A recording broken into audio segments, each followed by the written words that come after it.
The Carolina Panthers have a brand new voice, and we'll talk to him today on this edition of Locked On Panthers. You are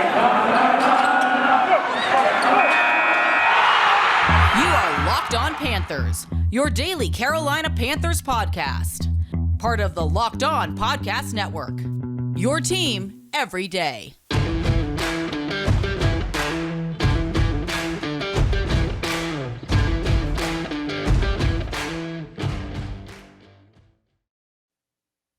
Welcome into another edition of the Locked On Panthers podcast, a part of the Locked On Podcast Network. I'm your host, as always, Julian Council, talking Carolina Panthers with you every Monday through Friday, your team every single day of the week. That's what we do here on the Locked On Podcast Network. Make sure to watch and subscribe to the show right here on YouTube.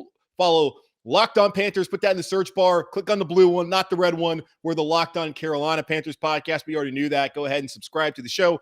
Already got over 200 subscribers. Please, let's get that number up. Let's help more people find this show. And also be sure to rate, review, and subscribe. 5 stars only, please, on Apple Podcasts. And follow me over on Spotify and wherever you listen to this show and all of your favorite shows across the Locked On Podcast Network. And be sure to follow me on Twitter right there at Julian Council, because every single Friday we have the weekly Friday mailbag show on the show. The weekly Friday mailbag here on the show. Gonna get it without getting tongue-tied. So either at me at Julian Council or DM me at Julian Council there over on Twitter to send in your questions. On today's show, Anish Shroff. He is the brand new voice of your Carolina Panthers, replacing Mick Mixon after 17 seasons. We had Mick on last summer.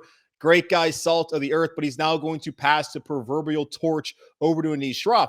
And you might have heard of Anish. He's been living here for 10 years now in Charlotte, working for ESPN, the ACC network. He's the lead voice for college lacrosse. And I've actually been watching him for a while because I played lacrosse back in high school, and big fan of his work and big fan of the guy he is. Awesome conversation coming up here for you on the show today. So make sure to stay tuned and watch that, as Anish is a great guy. And I think all of y'all are going to love him moving forward here in Charlotte and wherever you are and wherever you listen to the Carolina Panthers radio network. So we'll get into that conversation with Anish Shroff here in just a moment. Football might be over for this season, but basketball is in full steam for both pro and college hoops. From all the latest odds, totals, player performance props to where the next fired coach is going to land, BetOnline.net is the number one spot for all your sports betting needs. BetOnline remains the best spot for all your sports scores, podcasts, and news this season. And it's not just basketball. BetOnline.net is your source for hockey, boxing, and UFC. So head to the website today or use your mobile device to learn more about the trends in action. BetOnline, where the game starts. For listeners who served in or worked for the United States Marine Corps or have family or friends who might have, I wanted to notify you about an available resource. From 1953 to 1987, personnel assigned to Marine Corps base Camp Lejeune were potentially exposed to contaminated drinking water. The Marine Corps has since partnered with health agencies to conduct scientific studies to assess impacts from potential exposures, and they are working to keep those Marines, their families, and civilian employees informed of updates and resources available to them. If you or someone you know may have been at Camp Lejeune during those years, please consider registering with the Camp Lejeune Historic Drinking Water Notification Database. You can learn more and register at www.marines.mil/clwater. That's www.marines.mil/clwater. All right, back here on Locked On Panthers, and as promised, the brand new voice of your Carolina Panthers, Anish Shroff. You might have seen him on TV, on ESPN, on the ACC network, the SEC network. He has been living here in Charlotte for over a decade now, and he is now the voice of your Carolina Panthers. First off, Anish, congratulations, man. Really happy for you. Yeah, this is a dream. It's so cool. Charlotte's become home for us. As I've said, basically throughout the day, it's become a forever home for us. And to be able to do this in your own backyard, there's nothing better. Yeah, I was just telling you before we popped on here how I played lacrosse locally here in high school at Province High. And our coach always used to tell us on the weekends, like, hey, guys, I want you back home watching lacrosse, studying the game, learning about the game.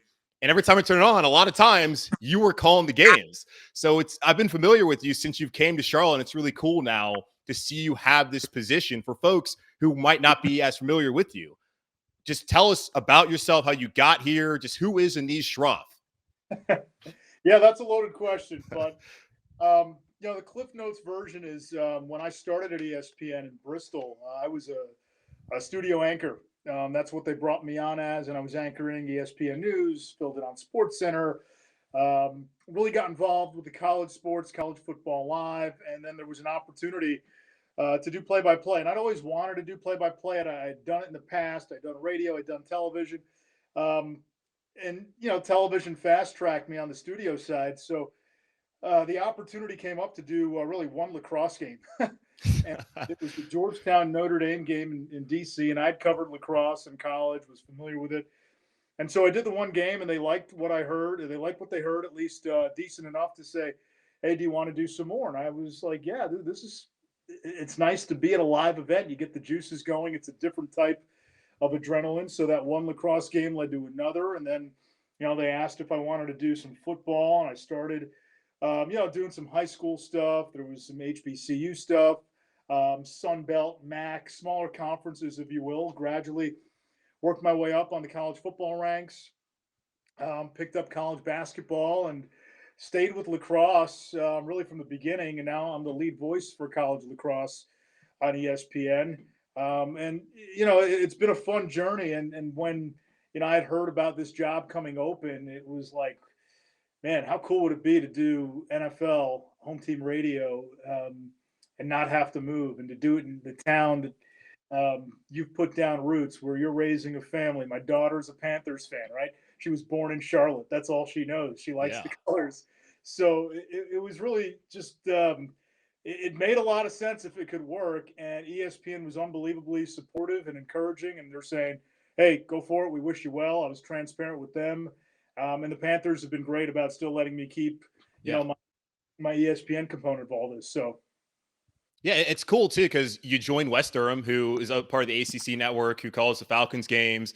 Dave Pasch, who calls college football, college basketball. Those games with Bill Walton are always fun to watch on Thursday nights. He calls the Cardinals games, and Bob Wischusen calls the Jets game. So it's not like it's unique, but it's also really cool to see ESPN allow y'all to be able to step up and have a role in the local community in which you live in. And how important was that to you? Because you talk about you've been here for a decade now, to be able to now be the voice of the Carolina Panthers and to have a more integral role here in the Charlotte community.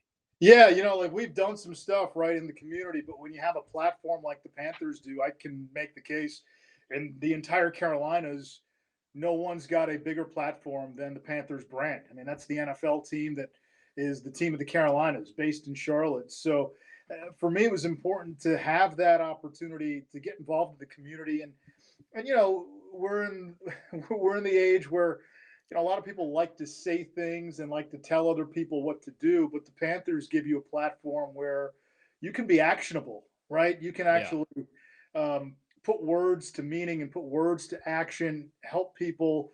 I've always believed there's a unifying power in sports, right? It doesn't matter what gender or race or socioeconomic class or political affiliation you have, we can all unite under one banner, at least for a few hours, right? Yeah.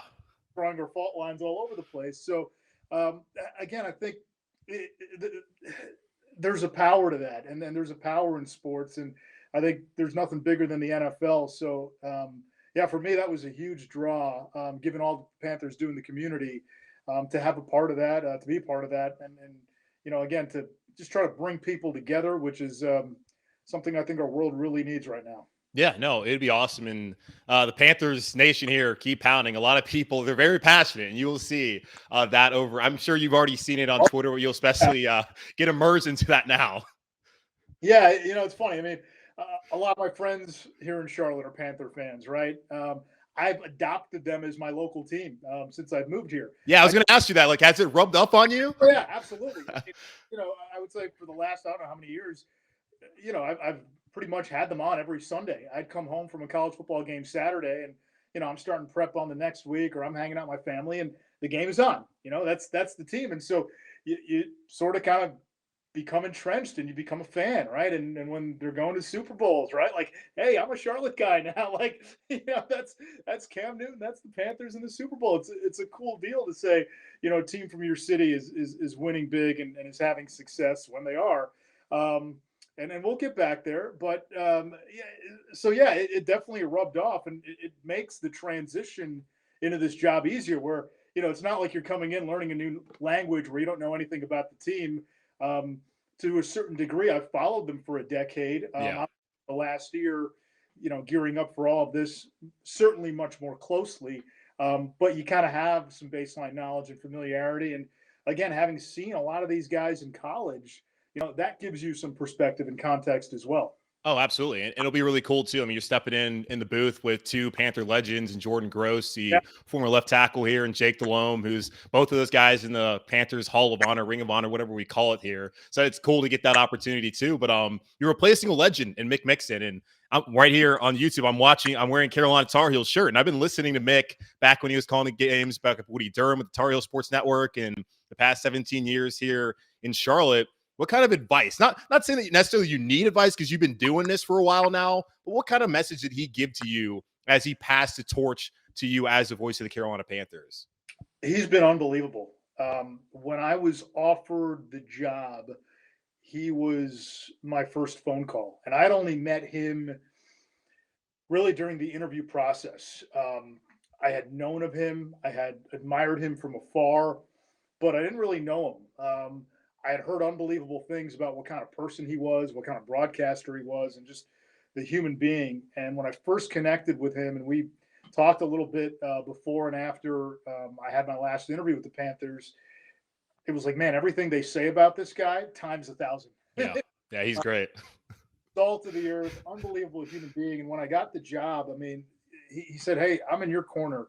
What can I do? I want to give you the space to kind of be you and have your own niche and your own voice. And, I'm not going to show up in the press box every week looking over your shoulder. But if you need something, I'm here. If I can help with the transition, if you have questions." And, I've been in this business long enough. I wish that was common. It's not.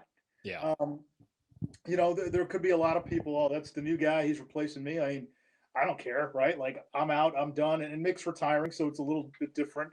But he's just been so gracious and so kind. And even when I was in the building on Friday and I had a chance to just spend some time with him and talk with him a little bit, we're of a different age, we're of a different generation, but there's a lot of things that we connect on and that we have in common.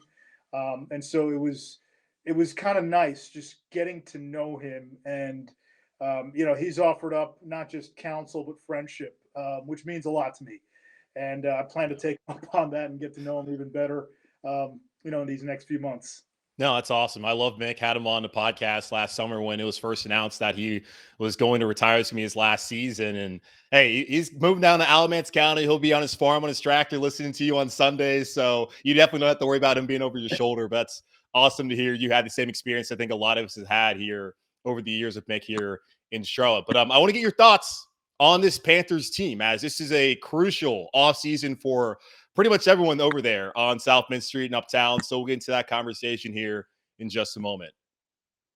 We are here in the month of March, my favorite month of the year. And around this time of the year, we've pretty much given up on all of our New Year's resolutions, but we're not going to do that this year, folks. We're going to stick to our resolution of eating right. And thanks to Built Bar, it almost feels like we aren't really doing a resolution because we actually enjoy eating them. Have y'all tried the Built Bar Puffs? If you haven't, you're missing out on one of Built Bar's best tasting bars. Puffs are the first ever protein-infused marshmallow. They're fluffy, they're marshmallowy. They're not just a protein bar, they're a treat, and they're covered in 100% real chocolate. Matter of fact, all Built Bars are covered in 100% real chocolate. Yes, Puffs included. That's 100% real chocolate in every single delicious Built Bar. They're low calorie, high protein. Replace your candy bars with these.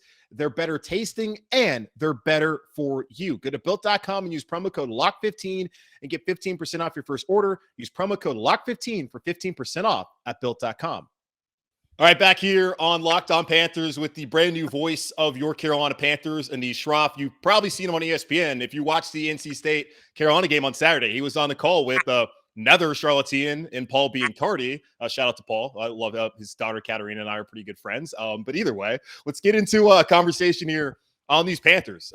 We know who you are now, Anish, and you've been watching the team. You've been here for a decade. They've been your adopted team. Now, I imagine that they're your number one team. Just your overall thoughts on the Panthers after they're coming off of a 5-12 season in year two of Matt Rule. I'm sure disappointing for a lot, but maybe there is some light at the end of the tunnel here for the Panther fans in the next couple weeks. Yeah, I think the thing that will really crystallize here in the next few weeks is, what the plan is long term what the plan is short term. And I'm looking forward to what they do with the draft. Obviously, the offensive line is, the biggest emphasis. It's the biggest need. And then you got Sam Darnold with a big cap number going into the last year of his contract. So it'll be interesting to see what they do at quarterback. Do you ride it out one more year with Sam Darnold and give him a chance to say, hey, go ahead and prove yourself? Because I think the one thing you got to realize too, you look at the history of the Panthers. If you're going to list, let's say, the three best quarterbacks in franchise history, you got Cam, Jake Delhomme, and Steve Berline, probably number three. And Jake and Steve Berline were both late bloomers. They didn't burst onto the scene and start right away. They waited their turn. They were backups. Delhomme was a third-string quarterback before the Panthers brought him over. Next thing you know, he almost wins a Super Bowl for you. Yeah. Big thing, Steve Berline in the early expansion years, right when the team was born, he put up some pretty big seasons. In fact, he's the answer to a trivia question. Who's the last Notre Dame quarterback to go to a Pro Bowl? It's Steve Berline. Steve Berline, yeah. So, those guys were late bloomers, and Sam Darnold was a first-round pick. And listen, I watched a lot of Jets. I'm a Jersey guy, so watched a lot of Jets years. I know.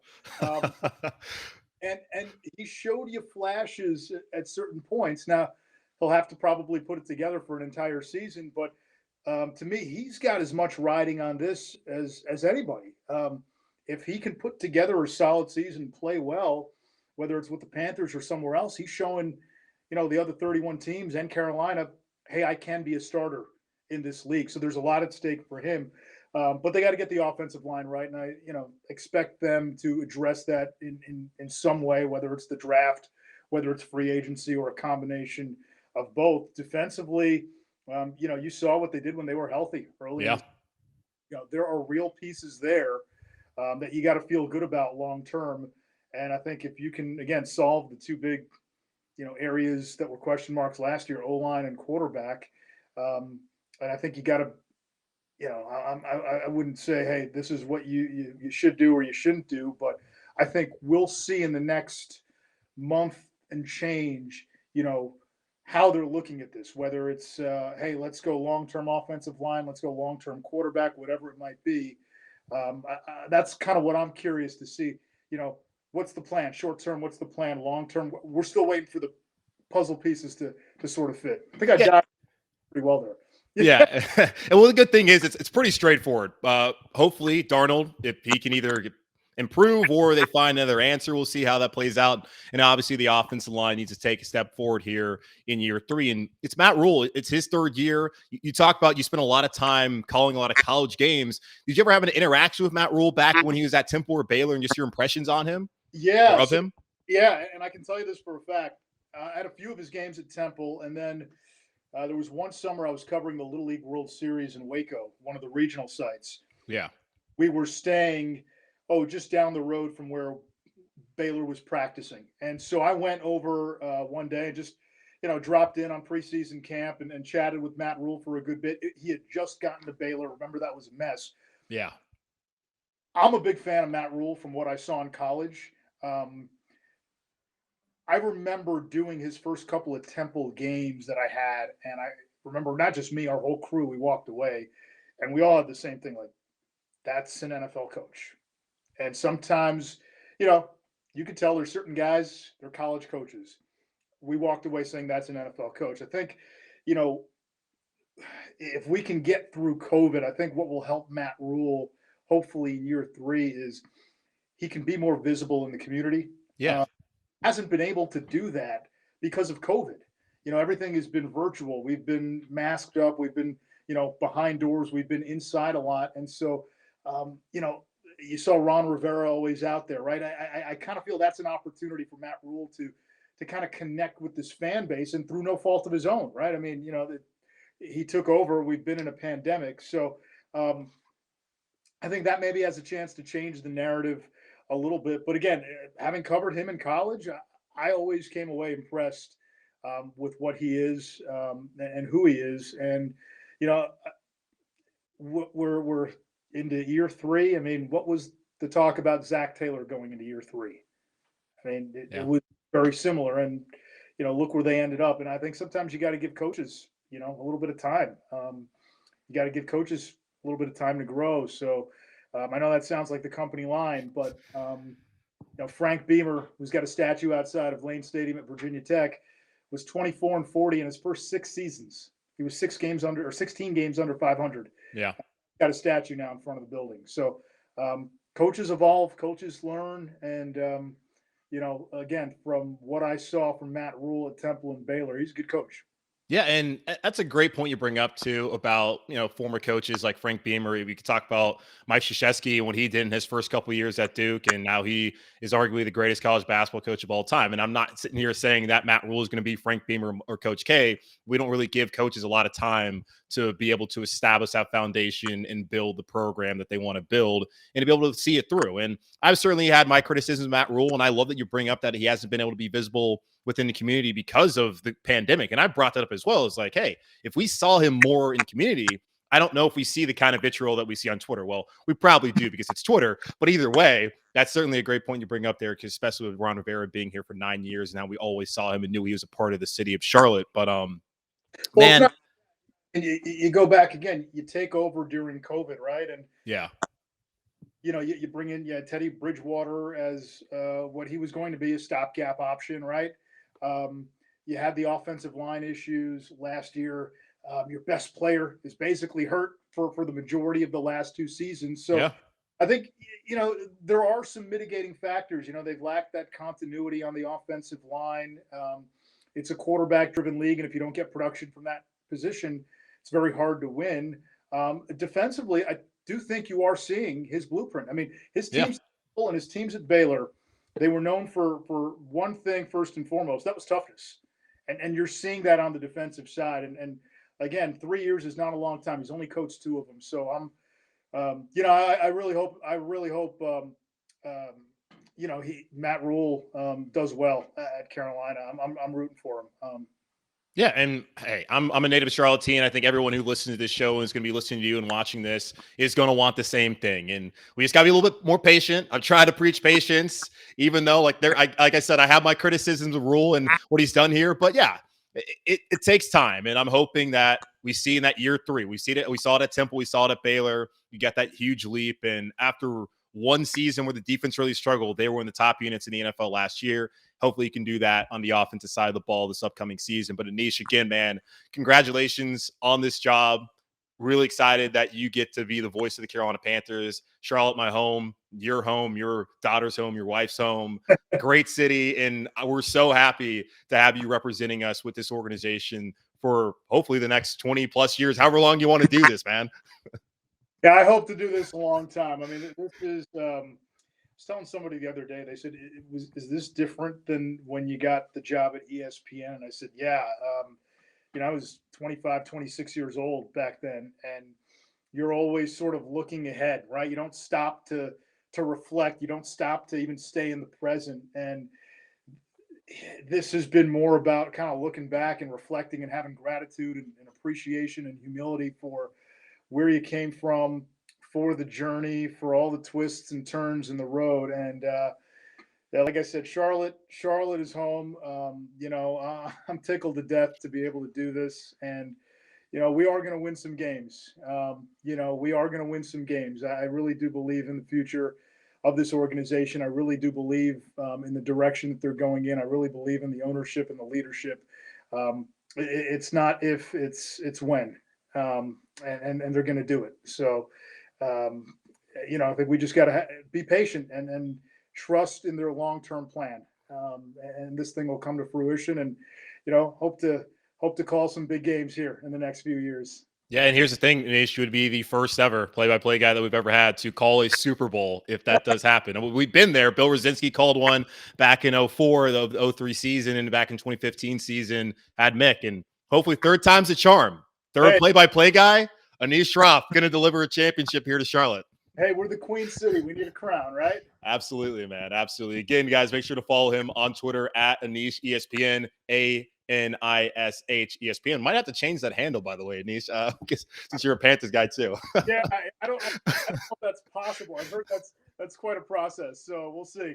Yeah, I don't want to lose that blue check mark. Those are very hard to work for. I know the wait. I had a long wait. Finally got mine recently. So again, man, congratulations. Thanks for joining us here today on Locked On Panthers. Yeah, Julian, thank you.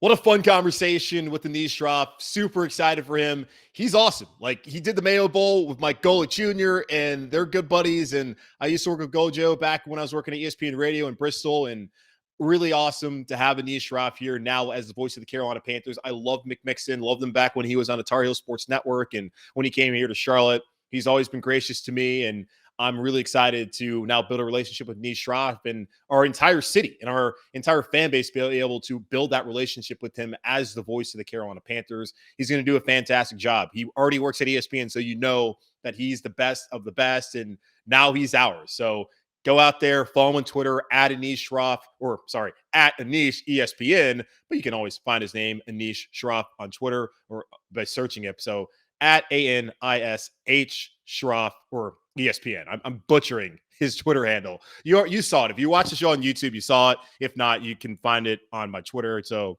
go follow him. All right. Just go out there and do that. But that's going to wrap it up here for this edition of the Locked On Panthers podcast, a part of the Locked On Podcast Network with yours truly, Julian Council. Again, make sure to subscribe to the show and watch it every Monday through Friday here on YouTube. You can also rate, review, and subscribe to the show on Apple Podcasts and follow us over on Spotify and wherever you listen to this show and all of your favorite shows across the Locked On Podcast Network. And be sure to follow me on Twitter at Julian Council, where every single Friday I answer your weekly Friday mailbag questions here on the show. So either at me at Julian Council or DM me at Julian Council so I can answer those questions. In the meantime, stay safe.